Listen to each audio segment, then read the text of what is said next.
Everyone has a reason why they think they can't. In this episode, you'll see, yes, you can. If you think you can't become a world-famous comedian selling out crowds around the world, meet Modi Rosenfeld. If you think you can't become a successful trial attorney, one of the most successful trial attorneys in New York City, meet my friend Arthur Luxenberg. In this episode, originally recorded on Modi's podcast, and here's Modi, episode 106. I sit down with these two legends and we dive in and we cover everything from stories about my father, Dr. Phil Schneider, the OG, with the Lubavitcher Rebbe, lots of Mashiach energy, stuttering and speech impediments, and the most important thing of all, how they went from kids who doubted themselves to becoming people who knew they could do anything and crushing it. It starts with maybe a mother believing in their child, maybe a grandmother, and if not that, starting to believe in yourself. Hello, everybody. Back to And Here's Modi. We have a house full of guests. We have Laugh is on. we have Arthur Luxenberg back. Baruch haba. We have Uri Schneider. Am I saying it right? I accept all variations. Is it Uri Schneider? You got Schneider, Uri Schneider. We have Periel and me. We are on a high from, we just finished the 2 shows in Paramount. Periel did a hot 5 up front and slayed the house down boots. It was so It was fun. so good. She wore, her first outfit was rag and bone and it was gorgeous. And the second outfit was what? It was a Jill Sander blazer and a Lafayette And 148 pants. The makeup was amazing and you looked great and your husband was in the audience and Because you told me not to dress like a cleaning lady. I said, you can't come out with your schmata. I didn't say cleaning lady. I just said that some of the shirts you wear looks like what we give the housekeeper to use with the Glass Plus. Even though they're $500, but the schmat, it's schmatas we used to, don't throw it away. Give it to the housekeeper. She'll Glass Plus with it. Anyway, we are back in the studio. We, of course, want to thank up front our collaborators, friends, sponsors, Weitz and Luxembourg, the law firm that not only does well, they do good. They're very philanthropic and they're close friends. They help us. They know that people enjoy this and this brings Mashiach energy and they want to be a part of it. And Arthur's in the house. Also, A&H Provisions. Best Glock kosher meats, best hot dogs. Even the Goyim realize this, and that's where they get their hot dogs from. And their website is? kosherdogs.net and whiteslux.com, or also whitesandlux.com, because I was saying it wrong, so they added a website. Yes. Look at her. Arthur's in shock. Arthur, just so you know, never listens to this. His wife, Randy, gives him the updates and the reviews. You have 2 websites. Okay, so we on the podcast here, when we had Arthur last time, we spoke about stuttering, and we had never received so many DMs and emails about this. Most of them from parents of children that stutter. And Uri, from, what's the name of the organization? Schneider Speech. Schneider Speech. Not an easy thing to say. We was stuttering also. Like, it's a funny word for people who have trouble getting words out. The S is a hard, yeah. It's like, and it has the double sound. Did you do that on purpose? We didn't do it. Also, it's interesting. In Hebrew also, gim gum. It always, in every language, the word for stuttering has a repetition in it. Really? Stutter. It's right. Oh my God, I didn't realize that. Gim gum. And in Yiddish, it's kekitzen. Kekitzen, is it? In every language, it has this. Kekitzen. It's a good word.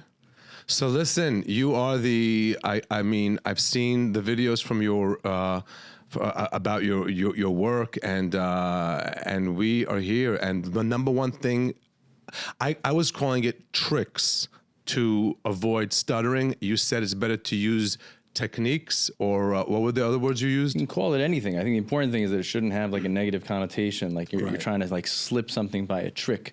If you like trick, that's fine. Tools, strategies, techniques, and I think different words work for different people. You know, when you make jokes about the Holocaust, you talked about the importance of picking the right words. You don't want to trigger the wrong thing. So if you walk into a room and you say, listen, I have a few speech tricks, that doesn't really, people could think all kind of tricks. Like magic, so, yeah. So you want to think of things that work for the person. But the most important thing is, it's funny, you do an episode on stuttering and people start talking. That's right. It's pretty ironic. One of the stickers you gave me, he was very sweet. one of the things I love most is backstage when people send gifts, and people send you like homemade cookies, brownies, a toy or whatever, something from their company, and he sent stickers, and one of the stickers you had was Talk more. Fear Less. Yeah. Very, very nice. Yeah, that would be amazing. Take the batch. There's a whole set. Yeah. Oh, they're all different? They're all different. So that's, it's true. And I was watching the videos you had of people who like, the one guy that said he had to speak in class, and instead of speaking, he jammed a pencil into his hand. There's a crazy thing about that. That's a documentary. It was on PBS. Yeah. And my dad filmed his work. My dad is Dr. Phil Schneider. He's in Riverdale. He continues to do his work. He's amazing and should be well to 120. He taught at Queens College. He had an office in Great Neck. We drove past her on the way to the show in Huntington. I took him to the show on Sunday night. Yeah. And it's unbelievable because what he did is he realized, stop focusing on the stuttering. It's not about treating stuttering. It's about treating people and helping people talk more. People who stutter want to talk. It's not that they want to stop stuttering. They think they want to stop stuttering. But what they really want to do is if they want to stop stuttering, go quiet. But silence is the most dangerous thing. Nobody wants their kid to go dark. Nobody wants their kid to be quiet. And so many people who stutter, you don't hear them stutter. And it's interesting, when you were having the conversation, some of the ways people cope is just by ducking and dodging and staying safe, staying away from a certain word, lest I be heard or exposed. And so the danger of stuttering is less about the words and sounds getting stuck. It's more about not saying what you really want to say. So, it's really great to be here again, first of all. And thank you for You're welcome whenever you want. And thank you for including me in this group. And thank you for wearing what you're wearing. Those of you who are only listening to this, you have to just go to YouTube just to see the outfit Arthur hit us with today. So I also spent a little bit of time, watching some of the documentaries you and your dad did. And they were very meaningful to me because it opened my eyes to certain things that I was not even aware of.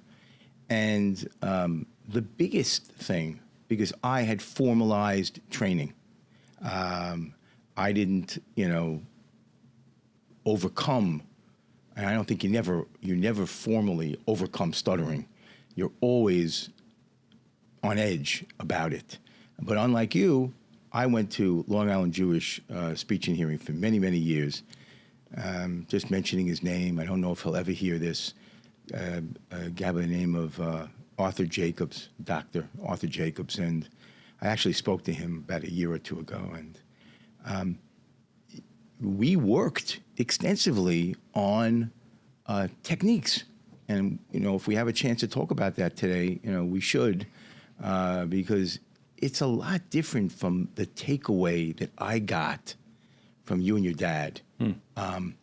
And you and your dad's techniques and the way you approached this was very, very interesting in giving the stutterers, giving the community and people that are, I don't want to even call it afflicted because it's just facing this adversity, challenged with this peckle. With this adversity, a way to get comfortable with it without necessarily overcoming it, learning how to be comfortable with your stutter and not necessarily finding a trick. Sure, there are ways and techniques, and there are things that children and adults who are overcome with this, can learn. But the biggest thing would be that teaching people to live with this effectively, which I just want to, again, go on record, as saying that I'm a much greater advocate for speech therapy because I think that in a lot of situations, children, of course, if they're living in a community where they feel safe finally amongst people that are similar to them, and they're never going out and challenging themselves and going to high schools and colleges and starting to work, the worst thing, and I watched the documentaries, I did, Periel, and I formally apologize to you for jumping down your throat in the middle of the night, for sending me for sending me the Schneider homework, in the middle of the night. We're talking about videos that My father and I produced 2 documentaries. Yeah. One is They're called great. Transcending Stuttering, and one's called The Flow, Going The with the Guide, Flow. Going with the Flow, the Guide Yeah. to Transcending. And it's they- real people. It's the story of real people growing up. And what they been through. weren't, I thought I was going to hear about techniques, and not at all. It was all about the psychological impact of these children and learning how to overcome that and get through it. And look at you and I, Modi. Yeah. And I don't know who in your family was a stutterer, or maybe your father was just a renowned speech therapist and realized this. But I'm telling you, Modi and Uri, we need to light this up. And I think, Modi, that you are the perfect touchstone for this. And I think I am as well. For sure. Because I'll support it. I'll support it financially. I want to blow this up. Okay. I want to blow it up. I think that we have to give back. Besides all the incredible Jewish charities that we're involved in, this is something that's near and dear to our hearts, and we have thrived in life because of it and despite it. And I think that we owe a great deal to our afflictions that we've managed to not overcome, but live with and become the top of our professions.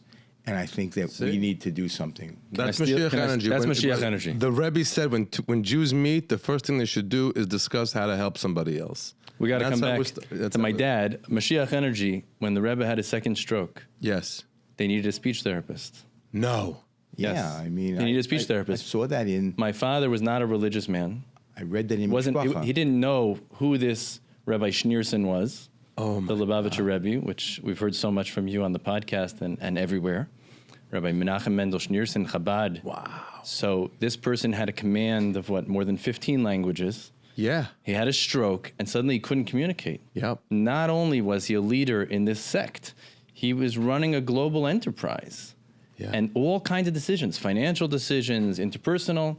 So the 2 people that were helping the Rebbe, take care of the Rebbe, they called my father and they said, Dr. Schneider, you could do a much better Brooklyn, Lubavitch phone call. Hi, this is Goldberg.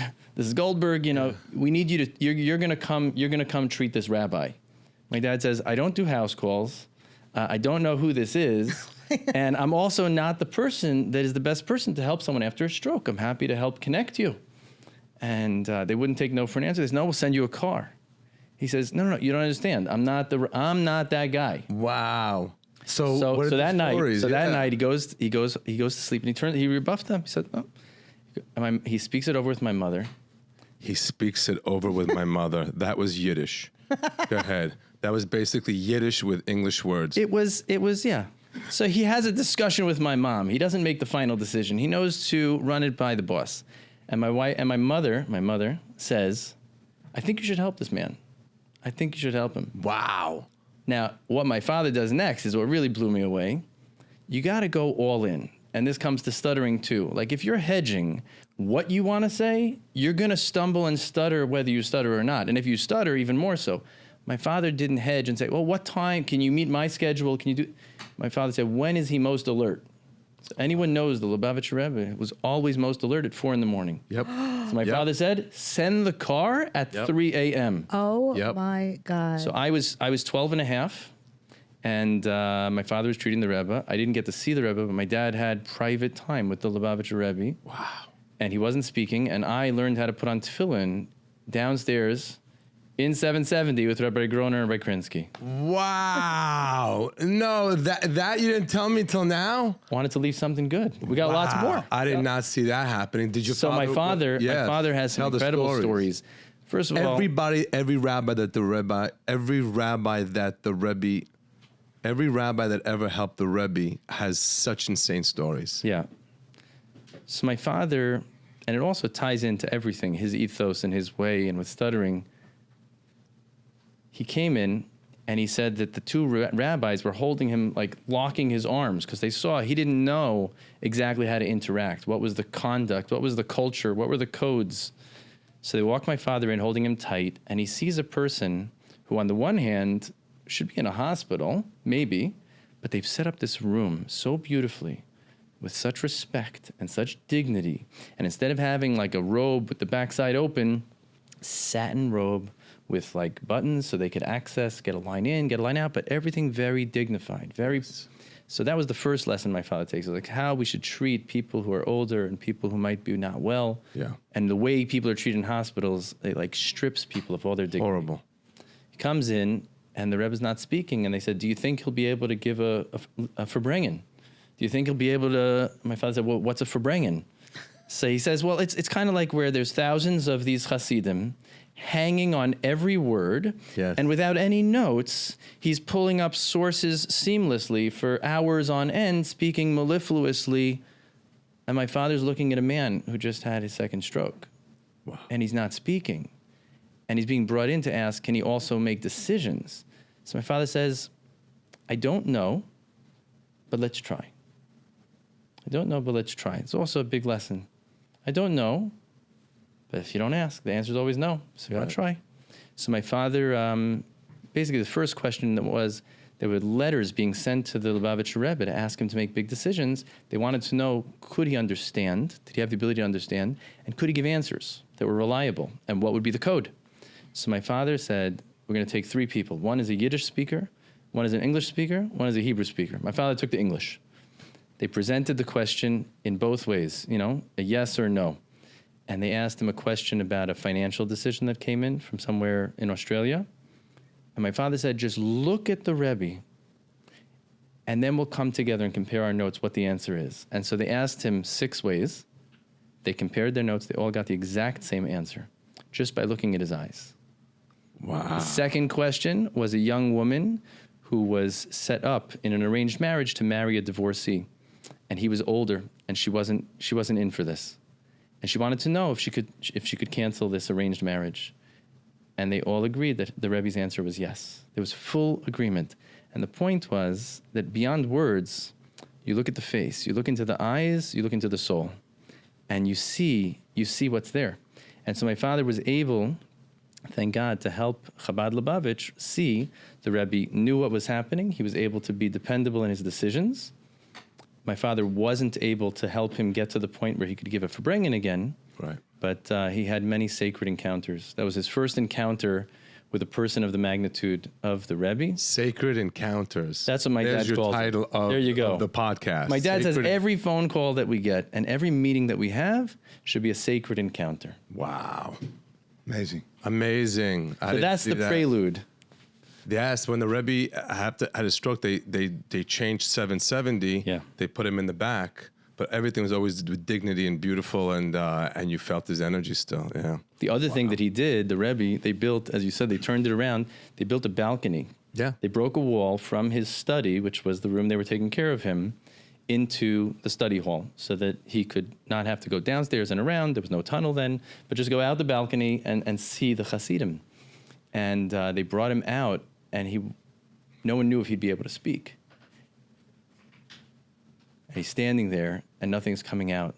And for the community, it was very painful because they hadn't seen him. They so much wanted to see and to hear. It's a painful, traumatic experience for the community. But my father takes away is that you see his attendants trying to pull him back, but you see his determination. And he stood there for a very long time. And my father feels that in standing there, he was also transmitting a message Yeah. beyond Yeah. words. Yeah. Wow. I didn't see that coming through. There you go. Thank you. Wow. But what Arthur said, I think, is really important, which is it shouldn't be misunderstood that the work with people who stutter should be just psychological and emotional. We need to integrate the two sides. So we created a framework called Transcending Stuttering Framework. There's 4 parts. One is self-knowledge, to know what is stuttering, who are you, what are your strengths, what are your weaknesses, what are your interests, what are your talents. Understanding that. So many people that stutter don't know what makes me stutter more, what makes me stutter less. I'm so busy shadow boxing with this thing, but I don't know what it's all about, and I don't know what I'm all about. What do I really want? The second thing is self-adjustment, which is the techniques, the training, just like you would train for golf or for tennis. There are things you can learn. It's like shifting gears. When you shift gears, the engine performs differently. So there are things you can learn mechanically and drill. The third thing is that self-acceptance, looking in the mirror and seeing you're worth it. You're perfectly imperfect, just like every other human being. That's the way we're made. And love yourself. Love yourself up, because if you love yourself, other people will come to love you too. And then the fourth is self-advocacy, which is what we're doing here and what you talked about, Arthur, and Modi, for having this conversation, talking about it, putting it out there, whether you're a young person or a parent, telling the teacher what's up, telling people in your family, in your circle, how you want them to respond when it comes up. So they'll be more comfortable, you'll be more comfortable, and you can have real connections. So those are the four pieces. Yeah, and that's an interesting thing. Breaking it down that way is very, very helpful in the community, which I never did. And I mentioned off camera, or maybe we were on camera before, that I watched one of the podcasts or one of the documentaries that you and your dad did. It was very emotional to me because, I haven't studied this in a very long time. I had extensive therapy.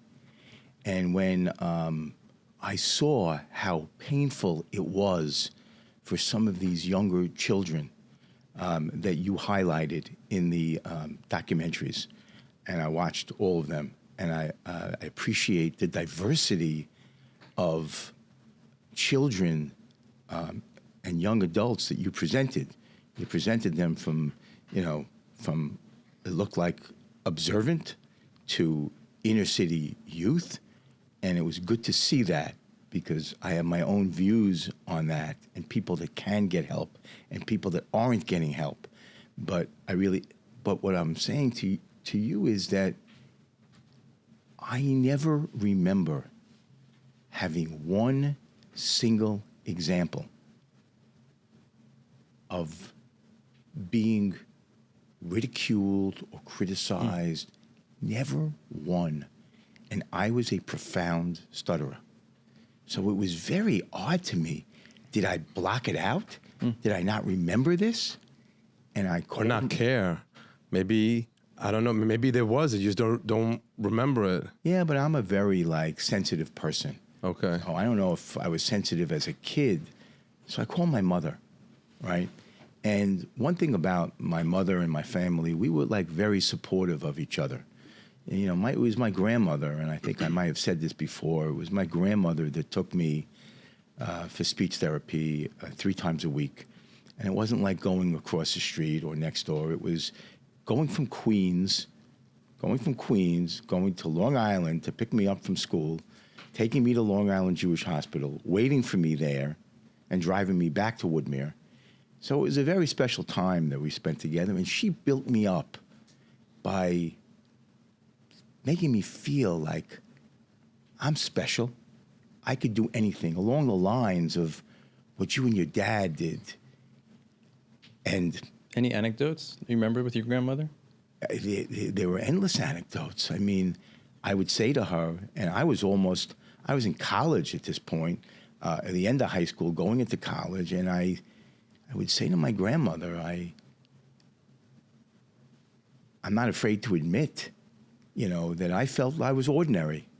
I felt that way. I didn't feel I was extraordinary. I felt like I was a regular kid, ordinary kid. And she's telling me how extraordinary I am and how I could do anything, and I'm going to be something great. And I would say to her, Grandma, that's so great, but I don't get it. I'm just very ordinary, and I have a speech impediment. How do I get there? She says, you'll see. And I don't know if she ever saw, my successes, whatever those are. But, she gets the credit. So when I called my mother, I said to her, Mom, what's the story?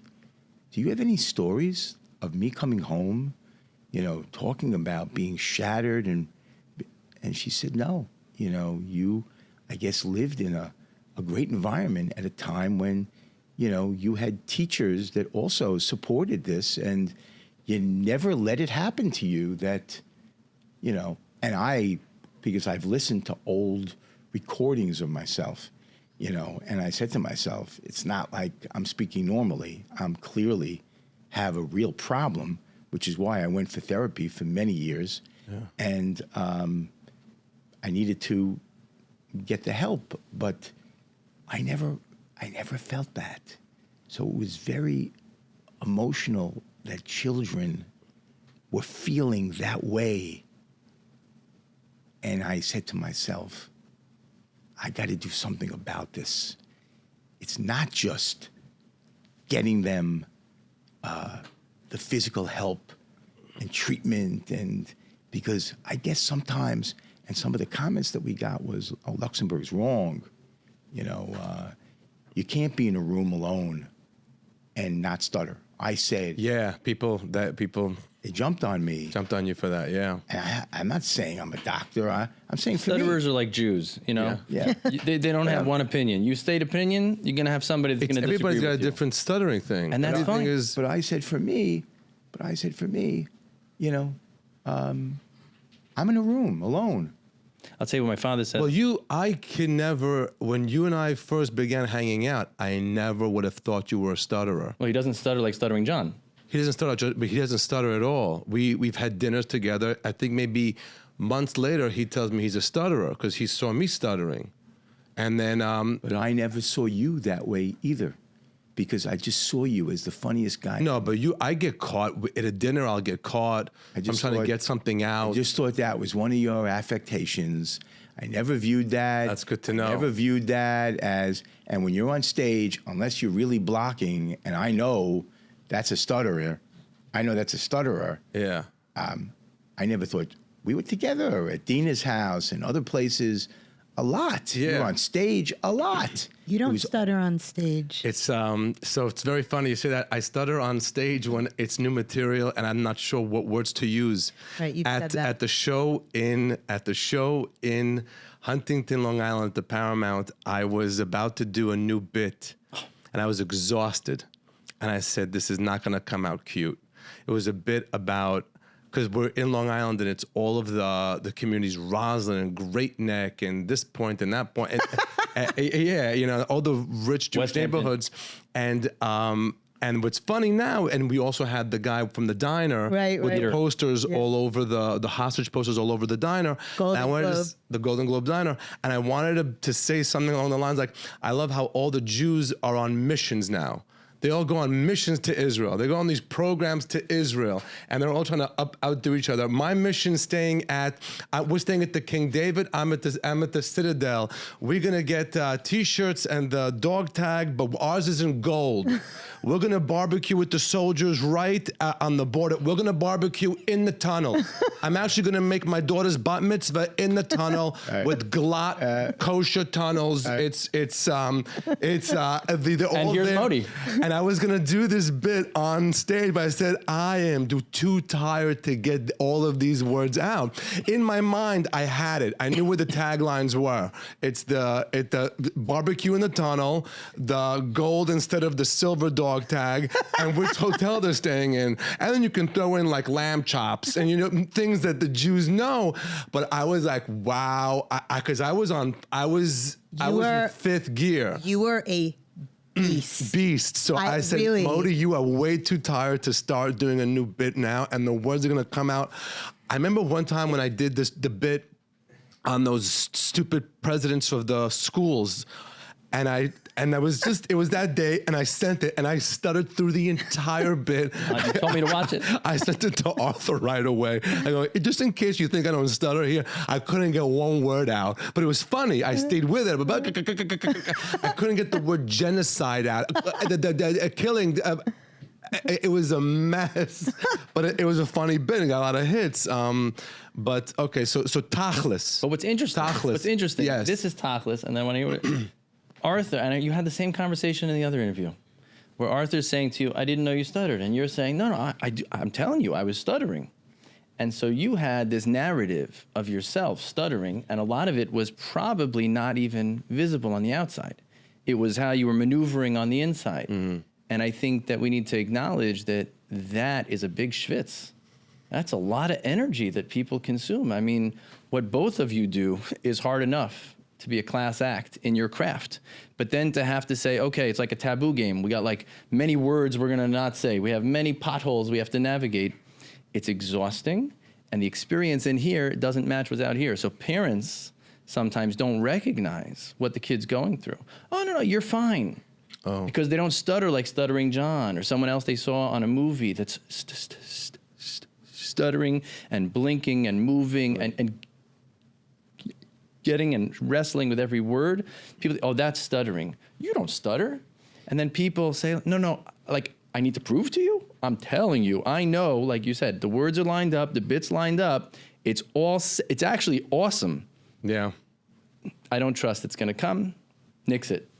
But what we could never allow, guys and lady, what we could never allow is a situation where one of the people you had on, a very meaningful man, and we watched him get older in life, and he seemed to be a lot more fluent than he ever was. And he said it was a scene in like a supermarket where he actually had to pretend to be retarded in order to. I was hysterical. I mean, I can't even talk about it now because it was so emotional that it was so. He was in such a bad shape and had to get out of that situation that it was better for him to be retarded than for him to go through whatever he was going through at that moment. We can never allow for there not to be a better heightened awareness. We need to take billboards out to address this, okay? To address this in a meaningful way, using some of the things that you're using, working with you and your dad, working with you, Modi. We can never allow people to think that a person that's presented as a stutterer is retarded or has Tourette's. Not that these are not diseases that also need to be highlighted and need to be overcome and need to be worked on. But what we're working on now is stuttering, and we need to make sure that people don't confuse a stutterer with other diseases that just don't correlate to stuttering. I think it's also giving people the power of their voice. Like, imagine what the world would miss if stutterers don't speak. We're silent, yeah. I mean, what a great, by the way, whoa. Whoa. Right. Yes. Like, you don't even have to close the show right now. No, I have one more thing. No, but I'm saying, Perry, just imagine what the world would miss if stutterers didn't speak. Mm-hmm. And there were some very famous stutterers. You'd be missing a sponsor for the podcast. No, lawyers. Marilyn Monroe was a stutterer. There was a whole... Jack Welch. Jack Welch. I mean... And he didn't have time for speech therapy. That was his attitude. He said, I just don't give a... And he just went forward. John Stossel. John Stossel. Sure. We've had him. Hello. Yeah. John Stossel. Was he ever on the podcast? No. We've had him on the Cellar podcast, Cellar but we podcast. should have him on this. Absolutely. John Stossel. I mean, we could Stutterers are everywhere. You do the podcast and they all come out of the woodwork. So, but how do we help the stutterers? Wait, How do- I just want to say one thing quickly. After the show in Huntington, I don't know, somebody came and said, this guy's in the back, and maybe Leo texted me and he spoke to Leo and this and that. And so I was talking to Uri and Dr. Schneider, and I started... Dr. Phil, he's the original Dr. Phil. The goat of speech therapy, apparently. And I said, this is really interesting for me because my oldest and best friend from growing up is a stutterer. And so she was always like my little sister, and she had a very bad stutter. Very good stutter. Very strong stutter. Or a very good stutter. See, that's where the language matters. There you go. The specificity of language. Exactly. The specificity, the precision. Because if a parent says to the kid, oh, did you have a good talking day? Is that kid going to want to take a risk tomorrow? Wow. So messaging to kids, good, bad, the sooner we can get to descriptive language, you could say 1 to 10. 10 is really fluid. Oh, those are the stutterers. Wow, Winston Samuel Churchill, Julia Jackson. Roberts, Ed Sheeran, Samuel L. Jackson. Joe Biden, who we spoke Biden, about. we that. spoke about. Samuel L. Jackson is very interesting. Moses should have been. There you go. Ed Sheeran. Ed Sheeran. Yes, George. yes. Wow. But I'm not sure about Moses. How do they know Moses? I Moses thought had you a were stutter. making that up. I thought you were being Moses funny. stuttered. Oh, I could have a whole Moses. bit on that. What do you mean, Moses? When he was, going to the coals, right? Instead of they redirected him, and his first thing when God said to him, "You're going to be the leader. You got to go, lead the Jewish people and take them out of Egypt." And he said, "Me, I can't really speak. I can't. I have a speech. I'm hard of impediment." speech. Yeah. Are you serious? Yeah, it's in the directly Right in there the, in Exodus. directly in the Well, book. I have to admit Perry. that You've never read the Torah is what you have to admit. Never You've never read the read Torah. Exodus. But I That's why Aaron, his brother, became so important to him because he was sort of his spokesperson. Wow. Yeah. So you're going to Hi, tell. welcome to being Jewish. Yes, there's the Torah. Perry. Feel free to read the Torah. It's really I interesting. can't read the Torah right now because I'm reading the 5 people you meet in heaven. But wait, let me. Okay, it's 100 You meet pages. my dad, and you talked about. So I meet Dr. Phil. Yeah. And OG Phil, yeah. OG. And I'm telling him, my best friend growing up had a very strong stutter. So I really grew up, and she used to go to camp for this. And Dr. Phil says to me, what's her name? And I'm like, it's so crazy after the show and Right. everybody's talking. And I'm like, I didn't really have like a clear sense of like who You were busy guys talking were. to Peter. It was like unclear. That's what right. were We had doing just there. come from the hostage diner. It was like a whole thing. And, but your dad's so intense, and like we were like, it was like a very like focused conversation. Like I was almost getting like Almost pulled like a sacred out. encounter. Almost like a sacred encounter. Good encounter. callback. Good callback. Callback. And he said, what was her name? And I told him her name, and he said, she was my student. Yeah, it's great. And then he said, and could we volunteered on make the her a film. video? Oh. And Which so- one? Which one was? She helped catalog some of the clips to make those documentary films. Erica did? Yeah, that's what my father remembers. Yeah. We have to check. Wow. But you said, yeah, my dad said, can I send her a video message? So I sent it to her from the show, and she was over the moon. She was in California, and she loves you. And so that was just so amazing. Wait, can we? So I don't want to lose track here. How are we helping people? But we're not going to figure it out right this second. No, but we have to start somewhere where someone can go get help. So we're gonna. Just for us, when the DMs start coming in from this, where can my kid get help? What can I do with my child? We could set up a page that you can send people that'll have some very practical do's and don'ts, practical things to do.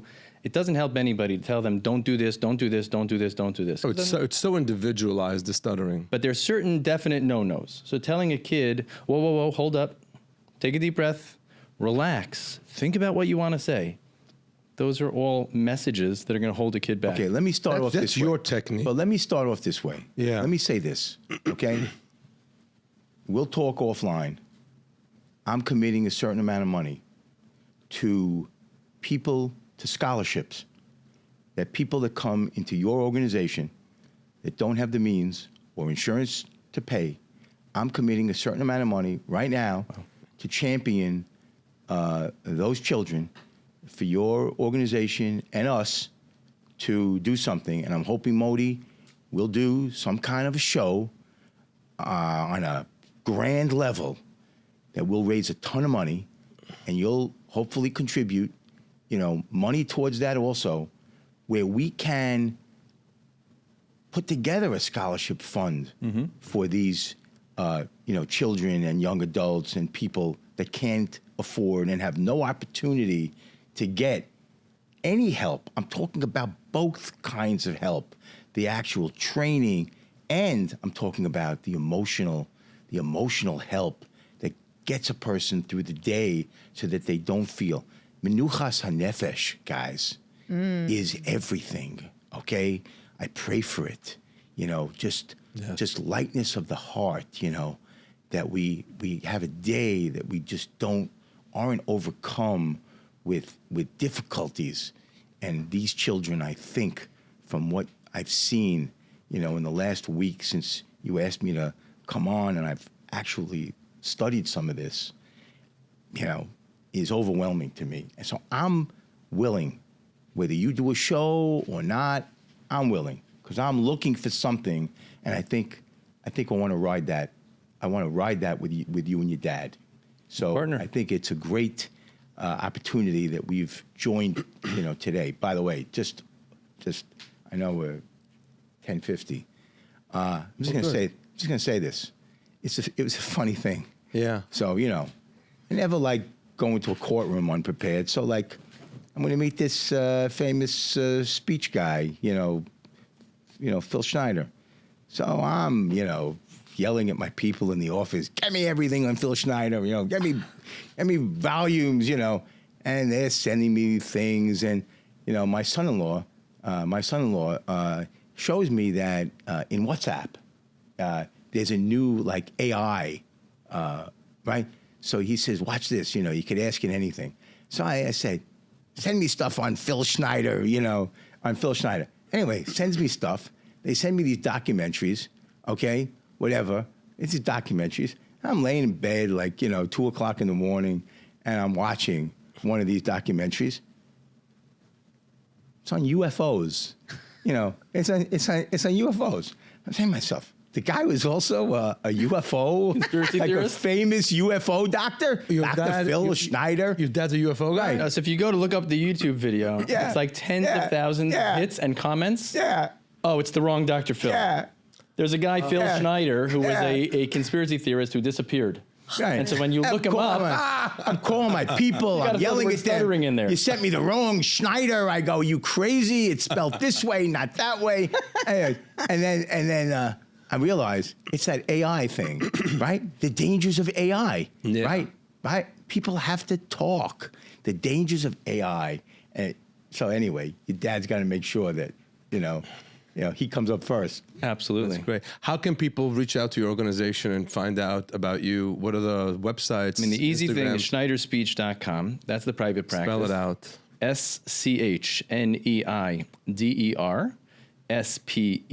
SCHNEIDERSPEECH.com.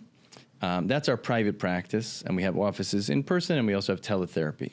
We've always wanted to make sure that we don't just help people who have resources and have means, and when we don't have partners to provide scholarships, we created something called transcendingx.com,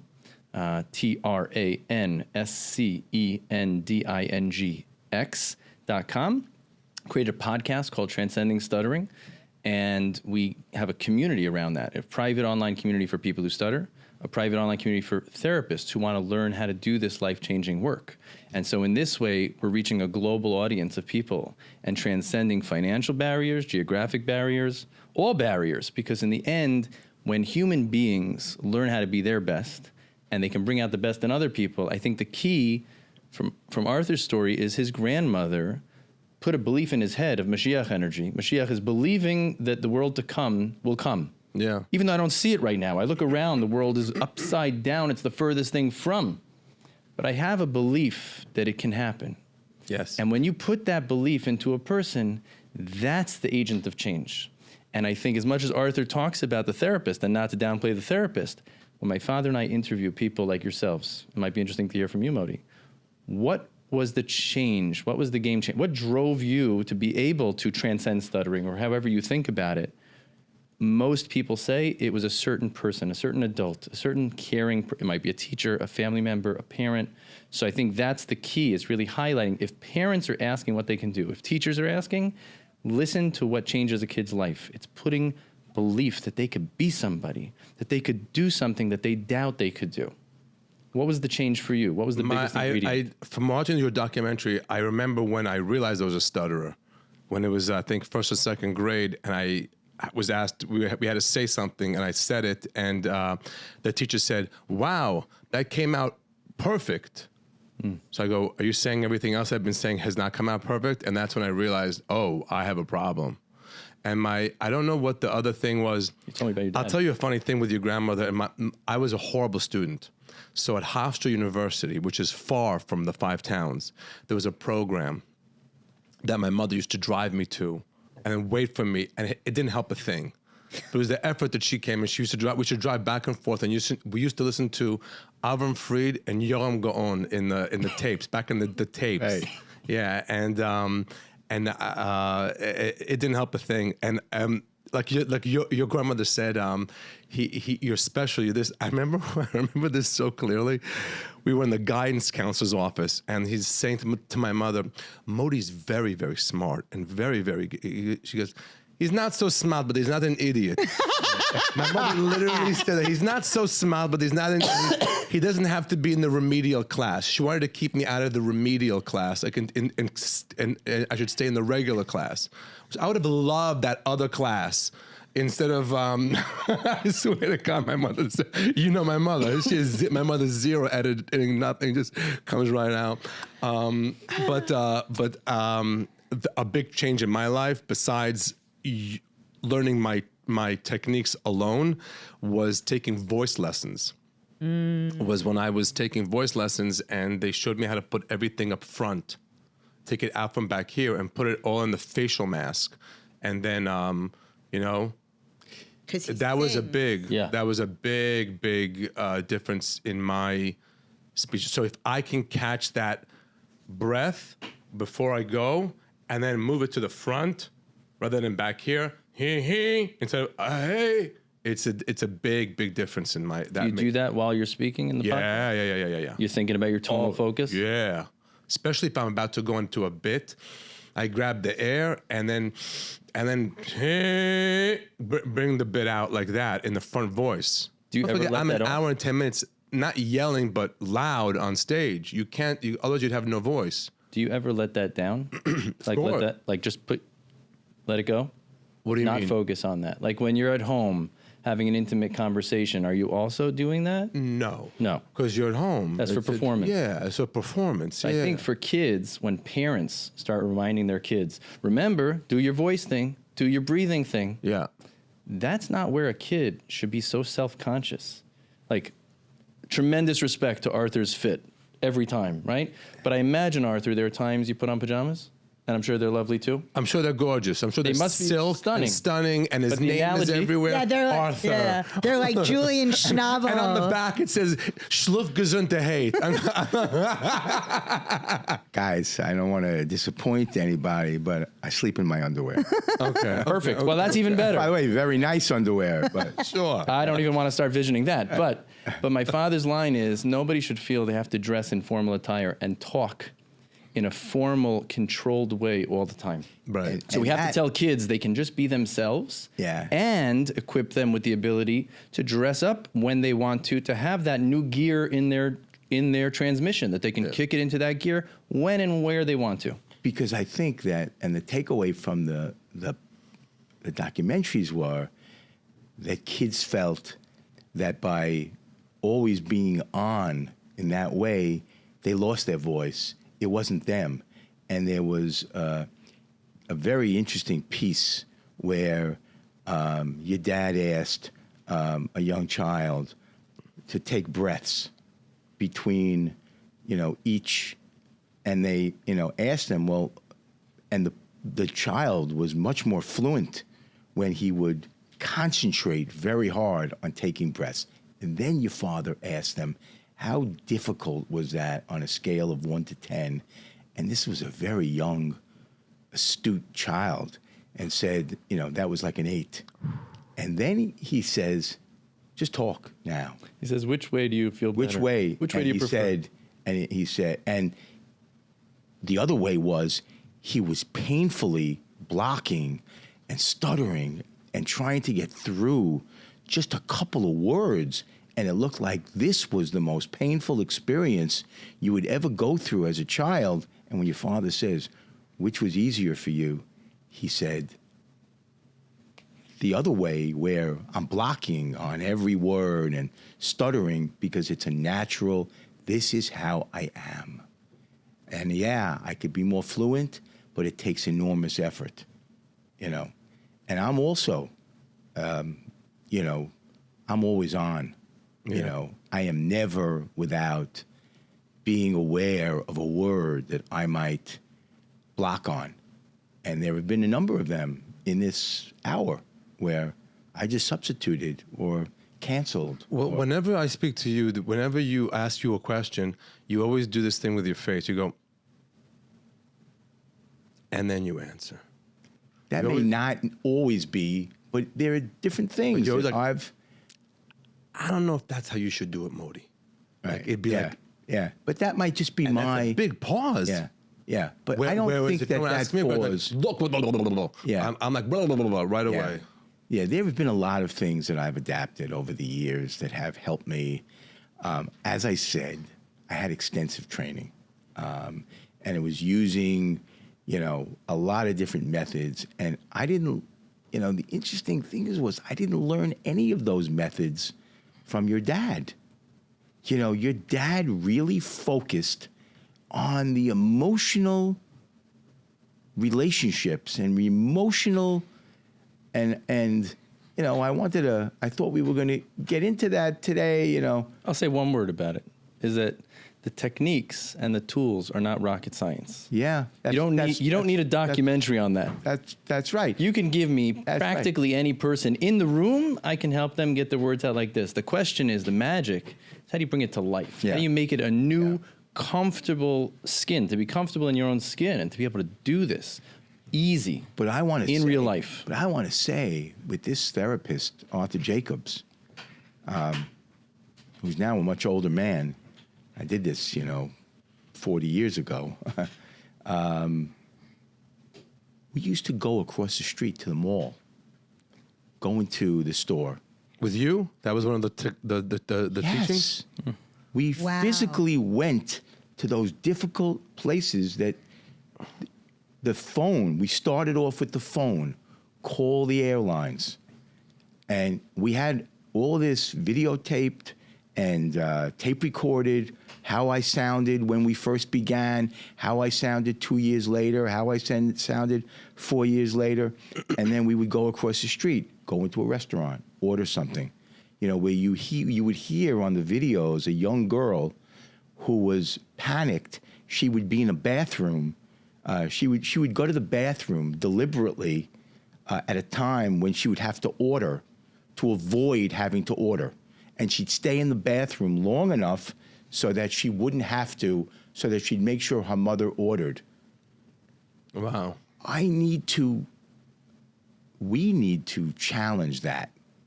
And and it exists, and it's alive, and it's well.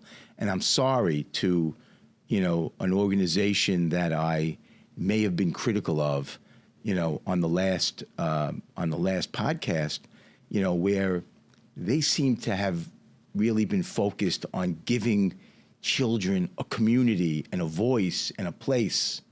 You know, I was overly critical of that, where I said, no, give them therapy, get them on the streets, get them out there, because one day they're not going to be in this beautiful community. Right. I apologize for that, because I see from the things that I learned from you and your dad that, you know, that is equally, if not a lot more important. But I think together, those things could be very powerful. You got to feel good. You got to feel well. Then you can speak well. And then you can be best. Yes. Be best. Thank you, Melania Trump. Okay, so all DMs and all questions should go directly to Schneider Speech, spelt with C's and I before E's in all kinds of ways that you'll figure out. EI, actually, yeah. I have no idea. Backwards. But we also have on Instagram, at Schneider Speech. I before E was the worst thing ever in school for me. Except for all the exceptions. Except for the exceptions, and then it was a nightmare for me. Anyway, so they should all reach out to you directly and talk to you about what they can do for their children and whoever else is in their life that has stuttering. We are so happy that you joined us. Thank you so much for the story about the Rebbe. Wow, did not see that coming. That was really a sacred encounter that we just had today. Arthur, I can't thank you enough for dressing the way you did today. This is just, you killed it. You slayed every slayed. Again, thank you again to Whites and Luxenberg for being our partners and collaborators and making this happen. And thanks to A&H Provisions. And thank you all for listening. ModiLive.com. Be the friend that brings the friends to the comedy show. By the time this airs, there'll be shows still available. A matinee. I have a matinee in San Diego. Improv shows in Hollywood is sold out. Then we have Kennedy Center sold out. St. Louis. Ladies and gentlemen, St. Louis is going to be an off-the-hook show. We are in, help me here, I forgot where I'm going. ModiLive.com. Find a show near you or a show near a friend. Send them the link. Be the friend that brings the friends to the comedy show. That is Mashiach Energy. ModiLive.com. Periel, anything? I am at Periel Ashenbrand on Instagram. And you For now. Modi's trying to change my name. And all my upcoming shows and endeavors are on there. Thank you. Anything you want to plug for you? No? Okay. Just want to say thank you. The most important thing for people who stutter is, number one, to keep talking. Amen. And for the world to listen. We need to learn to listen to each other. Everybody has to learn to listen to other people. And people who stutter just need that chance. Give them a chance to be heard. You're gonna be happy you did. You're gonna hear great things. Great. Thank you all very much. I hope you enjoyed this episode. If you did, share it with a friend. And if you want to get more tips and follow us for more insights, check out transcendingx.com/email. And remember, keep talking.